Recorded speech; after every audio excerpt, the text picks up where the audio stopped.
ఎన్నికల సమరానికి క్యాడర్ ని రెడీ చేస్తూ సమర శంఖం పూరించారు వైఎస్ జగన్. తాను అభిమన్యుడిని కాదు అర్జునుడిని అంటూ పంచ్ డైలాగులు పేల్చారు. జరగబోయే యుద్ధం మోసానికి, విశ్వసనీయతకు, అబద్ధానికి, నిజానికి అన్నారు. భీమిలి వేదికగా జరిగిన ఉత్తరాంధ్ర సభలో కార్యకర్తలకు కర్తవ్య బోధ చేశారు. 175 అసెంబ్లీ, 25 పార్లమెంటు స్థానాల్లో విజయమే లక్ష్యంగా పనిచేయాలని సూచించారు. ఈ 5 ఏళ్లలో వైసీపీ అందించిన సంక్షేమ పాలనకు చివరికి చంద్రబాబు సైతం ఓడాల్సిందే అంటున్నారు జగన్. వ్యూహంలో చిక్కుకొని వారి బాణాలకు బలైపోవడానికి ఇక్కడ ఉన్నది అభిమన్యుడు కాదు, ఇక్కడ ఉన్నది అర్జునుడు.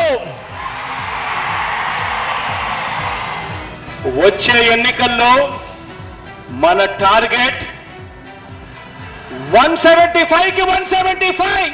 ఎందుకు రావు అని అడుగుతా ఉన్నా.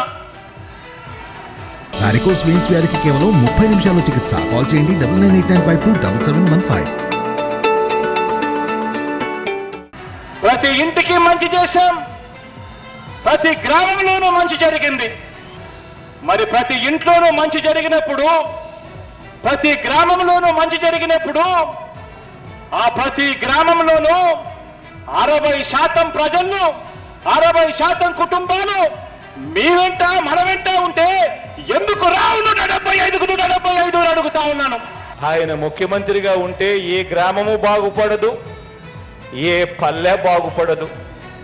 కారణం ప్రజలు, పేదవాడు బాగుపడాలి, గొప్పగా చదవాలి, గొప్పగా వాళ్ళ భవిష్యత్తు మారాలి అన్న తపన, తాపత్రయం ఈ పెత్తందారులకు లేదు. కాబట్టి మరో 70 రోజుల్లోనే ఎన్నికలు. ఈ యుద్ధం అబద్ధానికి, నిజానికి మధ్య ఈ యుద్ధం జరుగుతూ ఉంది. మోసానికి, విశ్వసనీయతకు మధ్య ఈ యుద్ధం జరుగుతూ ఉంది.